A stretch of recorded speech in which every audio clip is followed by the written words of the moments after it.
നമസ്കാരം. ജനുവരി 22-ന് അയോധ്യയിലെ രാമക്ഷേത്രത്തിന്റെ പ്രാണപ്രതിഷ്ഠാ ചടങ്ങിന് വേണ്ടി ലോകം ഒന്നടങ്കം ഒരുങ്ങിയിരിക്കുന്നു എന്ന് തന്നെ വേണം പറയാൻ. കാരണം ഭാരതത്തിനോടൊപ്പം തന്നെ മറ്റ് പല ലോകരാജ്യങ്ങളിലും വലിയ മുന്നൊരുക്കങ്ങൾ, തയ്യാറെടുപ്പുകളൊക്കെ നടക്കുന്നുണ്ട്.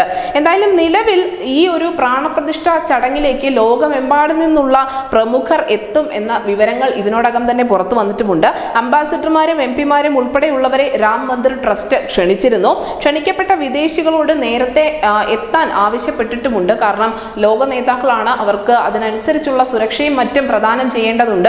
കാലാവസ്ഥാപരമായി എന്തെങ്കിലും വ്യതിയാനം ഉണ്ടാവുകയാണെങ്കിൽ യാത്രയ്ക്ക് പോലും ഒരു തടസ്സം ഉണ്ടാവരുത് എന്ന് മുൻകൂട്ടി കണ്ടിട്ട് തന്നെയാണ് ഇവരോട് നേരത്തെ എത്തണം, വിദേശ പ്രതിനിധികൾ നേരത്തെ എത്തണം എന്നുള്ള ഒരു നിർദ്ദേശം നൽകിയിരിക്കുന്നത്.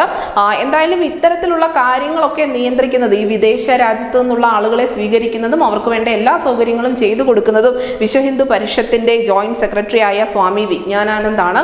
അദ്ദേഹത്തിനാണ് ഇതിന്റെ എല്ലാം ചുമതലയുള്ളത്. എന്തായാലും ഏതൊക്കെ രാജ്യങ്ങളിൽ നിന്നുള്ള ആളുകൾ ഇതിൽ പങ്കെടുക്കുമെന്നുള്ള വലിയ ആകാംക്ഷ നിലനിൽക്കുന്നുണ്ട്. 54 രാജ്യങ്ങളിൽ നിന്നായി 100-ലധികം ആളുകളാണ് ചടങ്ങിലേക്ക് എത്താനിരിക്കുന്നത്.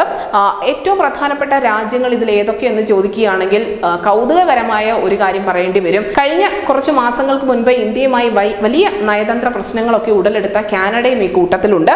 അതുകൂടാതെ Argentina, Australia, Belarus, France, Germany, Indonesia, Ireland, Italy, Jamaica, Japan, Korea, Mexico, New Zealand, Nigeria, Myanmar, ദക്ഷിണാഫ്രിക്ക, Spain, Sri Lanka, Taiwan, Tobago, West Indies, Uganda, UK, USA, Vietnam, Zambia തുടങ്ങിയ രാജ്യങ്ങളും ഈ പട്ടികയിൽ ഉൾപ്പെടുന്നുണ്ട്. സെക്യുലർ ആയ രാജ്യങ്ങളുണ്ട്, അതിനോടൊപ്പം മുസ്ലിം രാഷ്ട്രങ്ങളുണ്ട്. അങ്ങനെ എല്ലാവിധ രാജ്യങ്ങളെയും ക്ഷണിച്ചിട്ടുണ്ട്. അവിടെ നിന്നെല്ലാമുള്ള പ്രതിനിധികൾ ചടങ്ങിൽ പങ്കെടുക്കുകയും ചെയ്യുന്നുണ്ട്. എന്തായാലും ഈ രാംലല്ലയുടെ പ്രാണപ്രതിഷ്ഠാ ചടങ്ങിന് അധ്യക്ഷത വഹിക്കുന്നത് നമ്മുടെ പ്രധാനമന്ത്രി നരേന്ദ്രമോദി തന്നെ ആയിരിക്കും.